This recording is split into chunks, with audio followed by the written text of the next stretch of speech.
Alors, je salue l'arrivée sur ce plateau de Valérande de Saint-Just. Bonsoir. Vous êtes trésorier du Front National, président du Front National Île-de-France. Donc, voilà. Merci d'être avec nous. Merci. Et puis, je salue également Olivia Grégoire, conseillère en stratégie d'influence, fondatrice du cabinet Olicaire. Merci d'être avec nous. Peut-être, Frédéric, un mot sur, eh bien, puisque notre invité Valérande Saint-Just, sur ce que va être, en quelque sorte, le match dans ces 15 jours entre Emmanuel Macron, qui a dit vouloir aussi être, qui dit être patriote ce soir, donc il fait la triangulation, il va sur les terres de l'adversaire. Ça va être un duel très âpre, ces 15 jours. Un match, comme vous le dites, c'est-à-dire, je ne dis pas qu'on l'appelait de nos voeux, mais le programme de M. Macron, enfin ce qu'on en sait, est tellement différent d'une autre que j'espère que pendant les 15 jours, ils vont pouvoir être vraiment confrontés. Ça ne sera pas la même atmosphère, je l'espère, qu'en 2002, que j'ai connue. Ils vont pouvoir être vraiment confrontés et les Français vont pouvoir choisir démocratiquement et complètement dans 15 jours. Ils prendront leurs responsabilités et leur choix sera le bon choix parce que ce sera le choix démocratique. C'est ça à quoi nous aspirons. Oui. Mais la campagne, ça va être quoi? Mondialiste ou anti-mondialiste? Puisque c'est ce que dit beaucoup Marine Le Pen. Prenons pas mondialiste. Ce qui est plus proche de nous quand même et plus parlant pour les Français, c'est la soumission ou non à l'Union européenne telle qu'elle existe à l'heure actuelle. Et de ce principe, de cette attitude découlent 3 points très importants: les questions d'immigration, les questions d'insécurité et les questions économiques. Soit on se place toujours sous les ordres de l'Union européenne, soit on dit, telle qu'elle existe à l'heure actuelle, soit on dit il faut tout reconstruire. Soit on constate que l'Union européenne, aujourd'hui, est un échec. Pour nous, la France est un échec pour nous, la France, et nous disons, et nous préconisons de remettre les choses à plat, de négocier avec l'Union européenne et d'en sortir si on n'obtient pas gain de cause. Et d'en sortir si on n'obtient pas de gain de cause. Moi, il y a des incidents qui m'ont toujours frappé ces 15 dernières années. Les Anglais ont obtenu 3 fois de suite de la part de Bruxelles et de l'Union européenne des autorisations spéciales de mesures de protectionnisme à l'intérieur de l'Europe et vis-à-vis des autres pays extérieurs de l'Europe pour un certain nombre de productions qui leur étaient indispensables. L'Union européenne, quand on a un courage et une volonté politique, elle est capable de reconnaître ce courage et cette volonté politique.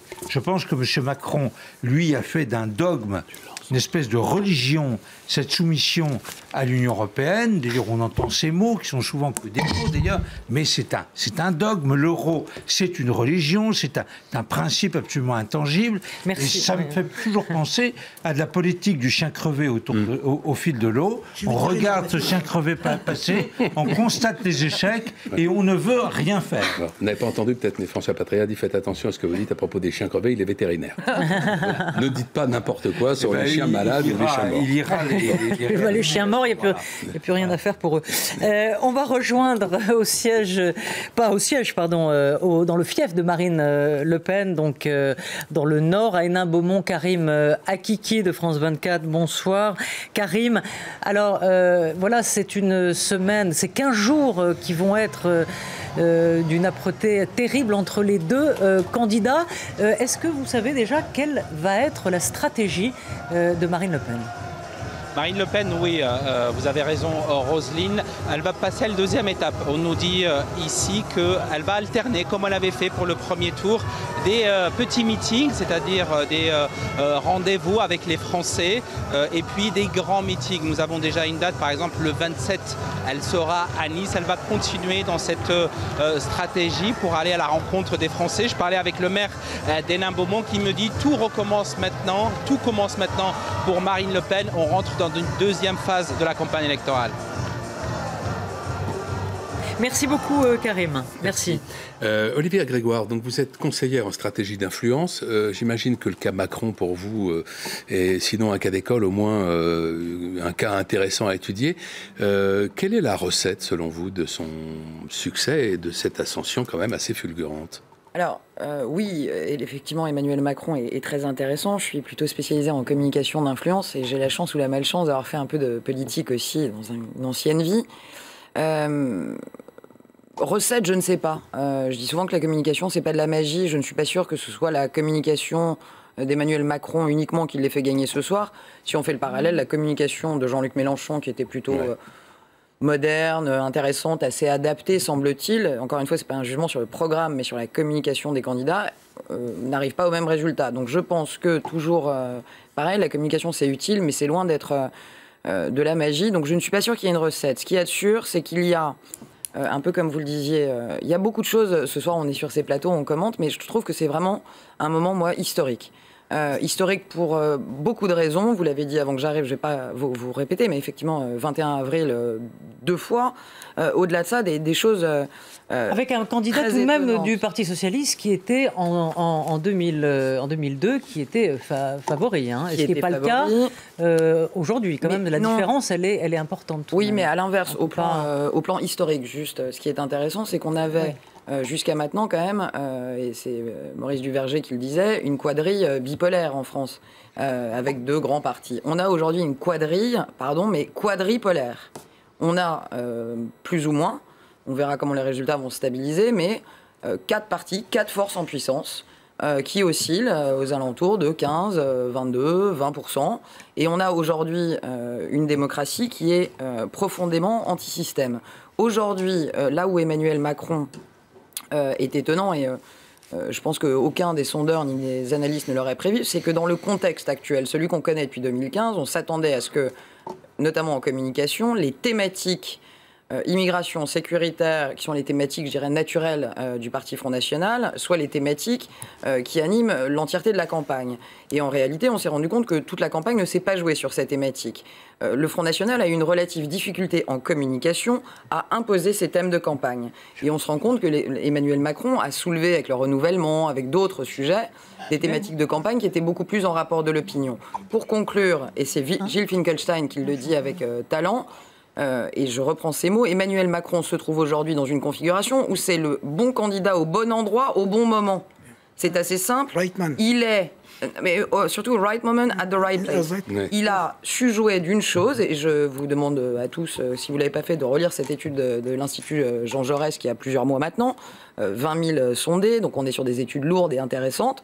Vous avez des Français qui, sur une échelle de 0 à 10, ont rangé les candidats. On a des candidats très polarisés. Entre François Fillon et Benoît Hamon, vous avez la droite dure et la gauche dure.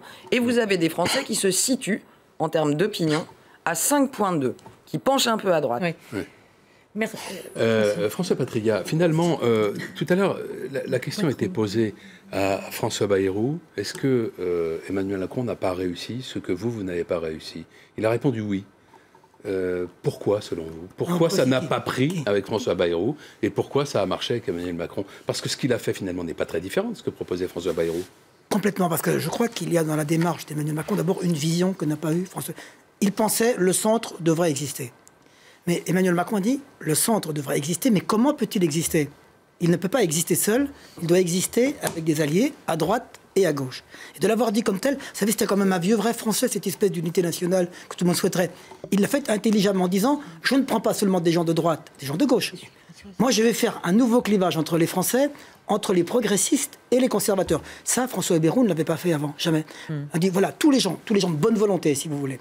Tous les gens qui croient à la réforme. Le progressisme, c'est un peu un mot valise dans lequel on met ce qu'on veut. Non, pas du tout, parce qu'on a quand même bien vu... Qui n'est pas progressiste? Non, pas du tout. Écoutez, si, écoutez, tout le monde croit au progrès. Pas du tout. Quand je vois les voix du populisme que j'entends, quand je vois le refus de l'Europe que vous affichez, alors que la France ne peut pas exister sans l'Europe aujourd'hui, et qu'Emmanuel Macron a été le premier...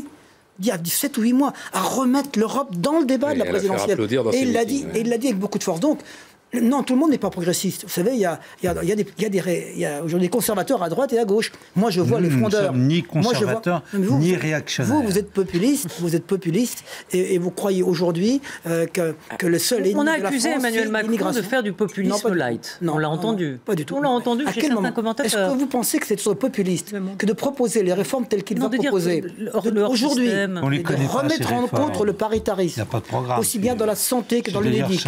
C'est ce qui fait son charme, c'est qu'il n'a pas de programme, M. Macron. Ce qui fait le charme d'Emmanuel Macron, c'est que c'était le seul programme qui est à la fois chiffré et réalisable et qui a en lui les réformes dont la France a besoin. Les autres programmes, celui de Marine Le Pen, celui de François Fillon, voire celui d'ailleurs de Mélenchon et de Hamon, et des programmes clivant, mais irréalisable, parce que pas du tout financé et pas du tout réalisable en temps de France. Donc, voilà, c'est le bon programme, parce que c'est le programme, c'est the right program in the right place. Ça va être quoi l'angle d'attaque, la stratégie de la question que je posais à Karim Akiki tout à l'heure, l'angle d'attaque de votre candidate Marine Le Pen envers Emmanuel Macron? C'est d'abord de montrer que Emmanuel Macron sera le candidat qui sera incapable de protéger les Français. Avec sa volonté de continuer à ne plus avoir du tout de frontières, que ce soit les frontières françaises ou les frontières européennes, sa volonté immigrationniste, là, à tout craint, même Jean-Luc Mélenchon est battu. Son absence de propos sur les questions éminemment importantes de terrorisme et de sécurité, son programme extraordinaire qui a 3 jours, il est dit, mais sans que ça impressionne les Français, dire quand même, je ne vais pas bâtir un programme contre le terrorisme en une nuit. Il dit ça parce qu'il n'en a pas de programme contre le terrorisme. Vous non plus, vous n'en avez pas. Vous avez comme programme écoutez, quel est le programme? Voyons, monsieur, quand on fait de la politique, non seulement il faut connaître son programme, mais il faut essayer de lire un peu le programme des autres aussi. Bon, essayez de lire les programmes. Vous auriez dû lire le programme de Marine Le Pen, puisqu'elle est au 2e tour. La reconstitution immédiate, c'est la première mesure qu'elle a. Vous étiez peut-être dans une cave toute la semaine dernière. La première mesure qu'elle a dit qu'elle ferait quand elle serait au pouvoir, ça serait de recréer les frontières françaises et de sortir de Schengen. Emmanuel Macron a parti de la task force qu'il fallait mettre en place. Non mais d'accord, on connaît M. Macron. Des moyens pour la police. C'est lui qui ne protégera pas les Français. Et les Français vont s'en rendre compte pendant les 15 jours. Alors que Marine Le Pen a fait dans ses chevaux de bataille de sa campagne la protection par les frontières, la protection sociale, la protection de tous les jours, la protection pour les retraites des Français. Et c'est ça qui... Avec quel argent? Avec les dépenses, avec quel argent?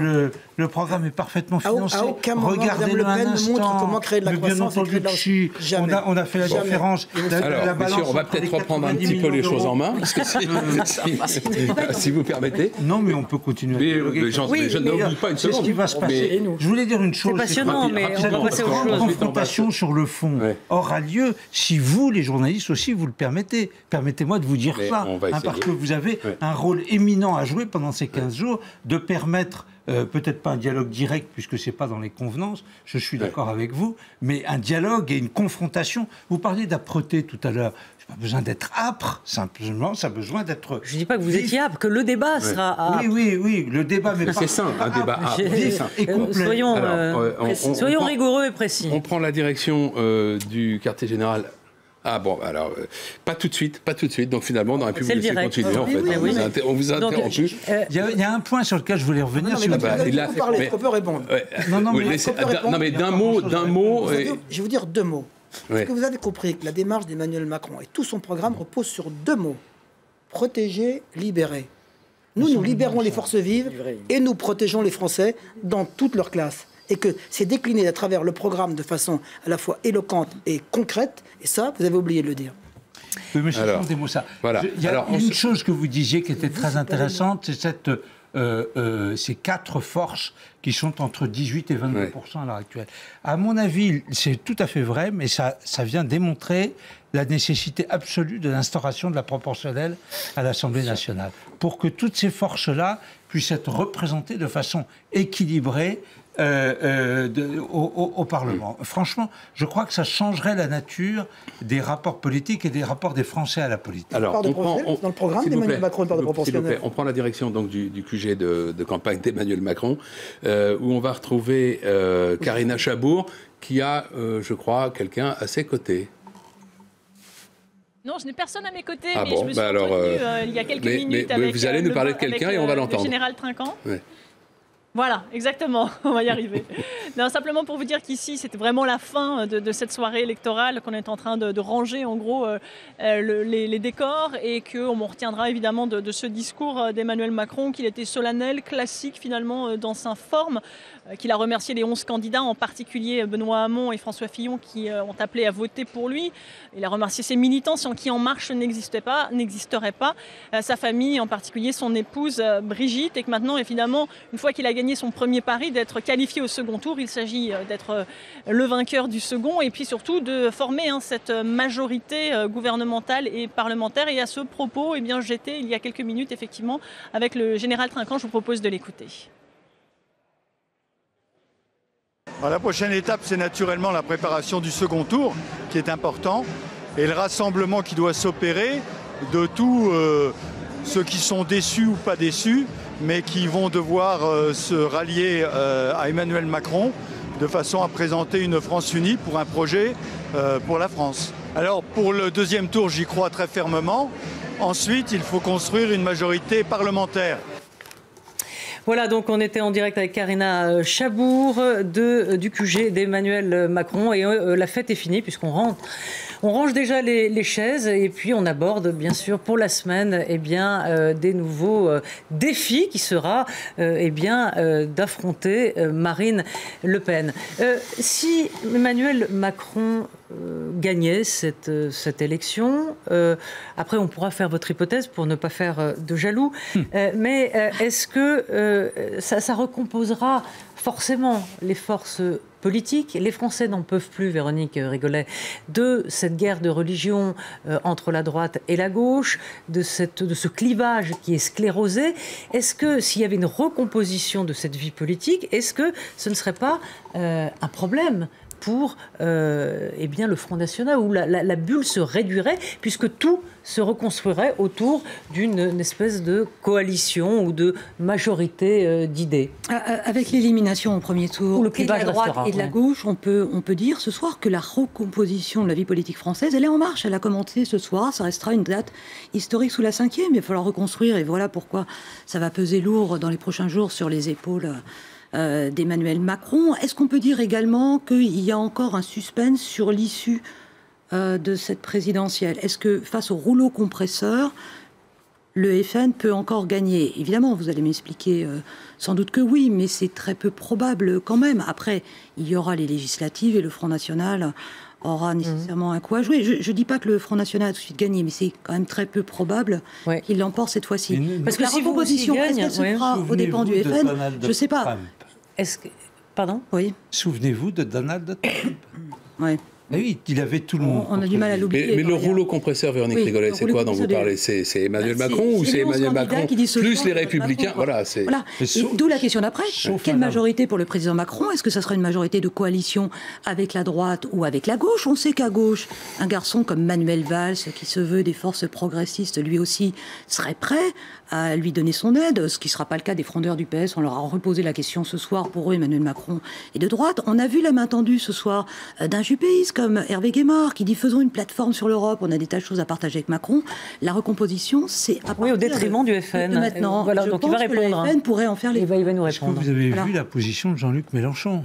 Ça, c'est jamais vu aussi. Il est dans son QG, là, encore, à attendre les résultats. Pour la gauche, oui. Il ne choisirait pas. Aucune consigne de vote. Il va demander à ses adhérents. Il attend la stabilisation des résultats. Oui, mais pour que quelqu'un comme Jean-Luc Mélenchon, le dimanche soir, à 10h30 ou 11h, ne dise pas à tous les autres, il faut voter pour Emmanuel Macron pour détruire Marine Le Pen, c'est déjà une avancée absolument considérable. Pour qui? Pourquoi est-ce qu'il dit ça? Vous? Oui, pour vous. Oui, votre analyse, c'est quoi? Pour les débats démocratiques. Pourquoi les extrêmes peuvent se rencontrer? Mais non, mais vous êtes toujours dans la logorée des extrêmes.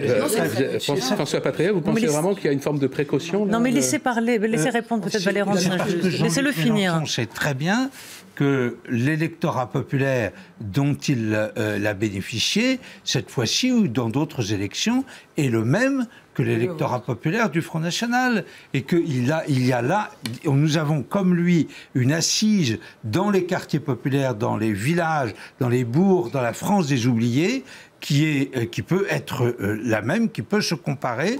Et Jean-Luc Mélenchon, devant en plus la bulle qu'est Emmanuel Macron, se retient le dimanche soir et ne dit pas « il faut voter pour Emmanuel Macron ». Et je trouve ça extraordinairement significatif. Je pense en plus, ça je sais peut-être présomptueux de ma part, mais je le dis quand même, je pense en plus que les débats, les confrontations de ces 15 jours vont montrer la puissance de Marine Le Pen et le fait que M. Macron soit une bulle qui, comme la bulle, une bulle Internet, comme ça, est propre à éclater. C'est grâce à cela qu'elle gagnera le soir du deuxième tour, et vous levez les yeux au ciel ou les bras au ciel. Pas du tout, c'est sur la bulle. Vous avez éclaté la bulle, ça fait un an. Hein. La bulle, ça fait un an. La bulle Internet, la bulle immobilière aux États-Unis, elle a mis des années à gonfler, et puis tout d'un coup, elle a éclaté. Enfin bon, écoutez, de toute façon, je suis votre adversaire politique, je ne vais pas vous dire des amabilités. A été votre bouc émissaire toute la campagne. Mais on ne comprend rien de ce qu'il dit et il n'a pas de programme. Vous n'êtes pas assez mais il plaît quand même. Ce qu'il dit, je regrette. Non, c'est ça, je ne suis pas assez intelligent. Et les Français non plus, parce que ils vont voir. Oui, mais moi, je comprends. Attendez, monsieur. 23% au premier tour. Alors on va me dire Marine Le Pen, 21%, 22%, 23%. Voilà. Vous allez il est premier quand même. D'accord. Il va gagner éventuellement comme Chirac a gagné en 2002. Et Chirac n'a rien fait pendant toute son... a été incapable de faire quoi que ce soit pendant tout son mandat. Et ça peut être exactement la même chose. Olivia Grégoire, conseillère en stratégie d'influence, fondatrice donc, du cabinet Olicard. Peut-être, dites, à votre avis, comment vont se passer les reports de voix? Est-ce qu'une partie des électeurs de François Fillon, qui sont aujourd'hui donc orphelins, que vont-ils faire? On vient de voir que Mélenchon ne donnait pas de consignes de vote, mais bon, les consignes, c'est un peu old-fashion aujourd'hui. Les électeurs font ce qu'ils veulent. On n'est plus dans la directive du parti. Et puis aussi, l'électorat du Parti socialiste qui pèse pas grand-chose ce soir, puisque c'est 6%. Voilà, comment tout ça va s'articuler d'après vous? Alors vous avez déjà en partie brillamment répondu à la question dans la question, puisqu'effectivement il se passe beaucoup de choses, avec notamment un Parti socialiste extrêmement faible. Je pense qu'il pourra avoir eu pas mal d'analystes et de sondeurs avant d'avoir le plaisir d'être sur ce plateau. Au moment où on se parle, c'est extrêmement compliqué de parler de report. Je pense qu'il faut laisser quelques jours se passer. Vous l'avez dit, c'est terminé le temps où les partis étaient propriétaires, entre guillemets, du vote des sympathisants. Aujourd'hui, les Français se sentent très libres par rapport à ça, et on le voit d'ailleurs, ce sont deux candidats anti-parti ou anti-système qui remportent cette première bataille. Bien intelligent est celui qui peut aujourd'hui affirmer que 42%, par exemple, de l'électorat Fillon irait se reporter sur le vote Front National. Je pense qu'il faut laisser un peu les Républicains aussi digérer, et le Parti Socialiste digérer. Ce sont des défaites qui sont lourdes et virulentes, avec des bureaux politiques importants demain matin. Donc moi, j'aime pas la précipitation. Laissons-nous un peu de temps. Ce qui est sûr, c'est que il y a quand même un candidat plutôt progressiste, pour ne pas dire non, parce que républicain, je veux pas moi rentrer dans vos combats, donc on va dire les progressistes contre les identitaires, on va dire ça comme ça, et j'ai quand même le sentiment qu'on a une France qui est un peu plus sur le progressisme que sur l'identité. On verra comment jouent les reports. Ce qui est passionnant en communication, c'est que ces 15 jours, et c'est la chaîne anglaise qui le disait il y a quelques minutes, vont être terribles. La bataille de la com, ça va être quoi la bataille de la com? Ça va être plus que la com, ça va être les batailles du fond. Ça va être la bataille de deux projets de société. Oui, ça va être la bataille de deux civilisations et deux projets de civilisation proposés aux Français. Et la com ne jouera pas beaucoup, parce que les deux candidats sont d'ailleurs des masters en com, tous les deux, que ce soit Marine Le Pen ou que ce soit Emmanuel Macron. Donc non, en revanche, ce qui est passionnant, c'est qu'on a un miroir inversé. Tous les marqueurs d'Emmanuel Macron, c'est tout l'inverse pour Marine Le Pen, et à l'inverse, électoralement, tous les CSP+, CSP-, générationnel et tout. C'est le candidat dont elle rêvait.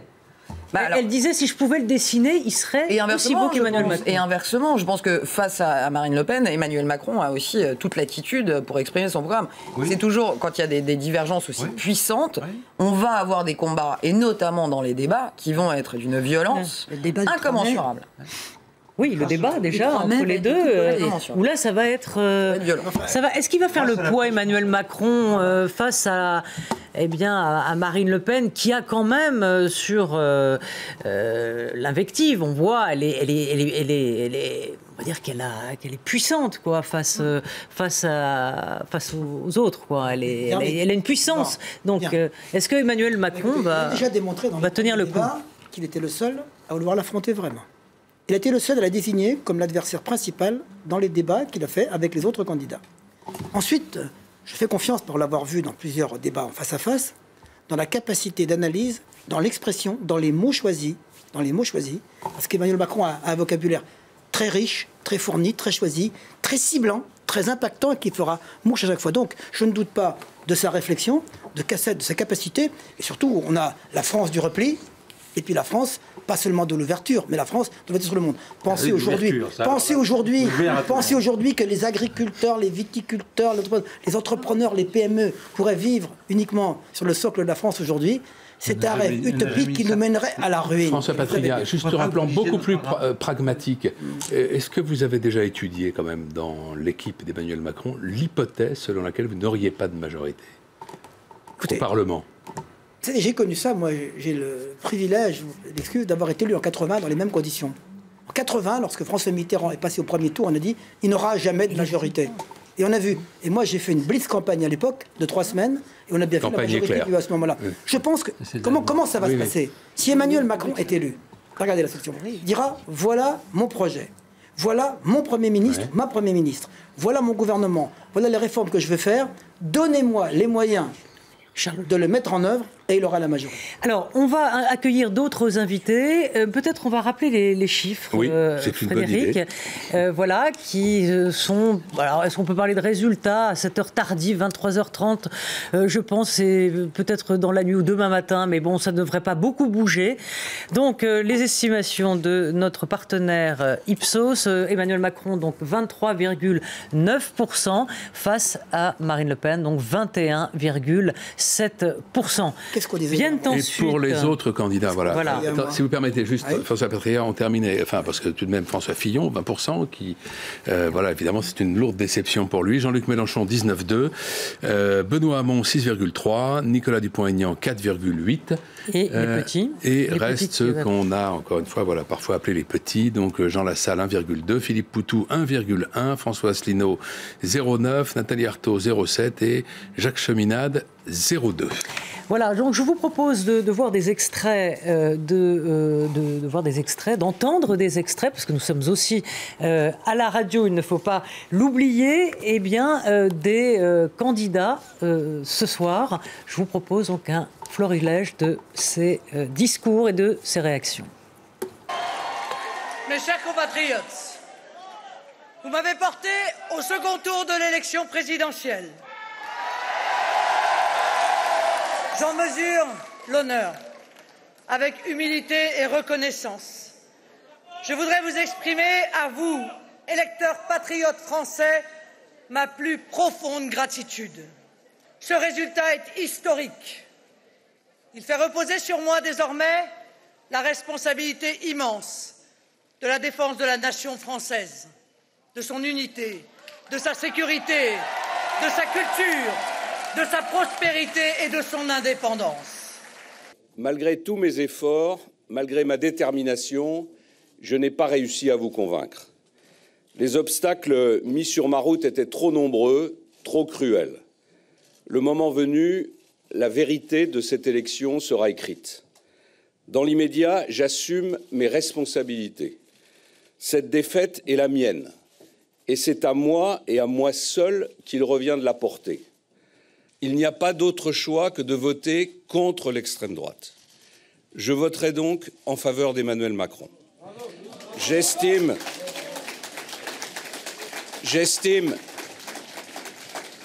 de mon devoir de vous le dire avec franchise, et il vous revient maintenant en conscience de réfléchir à ce qu'il y a de mieux pour votre pays et pour vos enfants.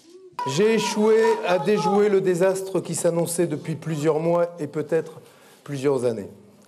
J'en assume pleinement la responsabilité sans me défausser sur les circonstances du quinquennat ni les trahisons. C'est la seule attitude que me dicte mon éthique politique.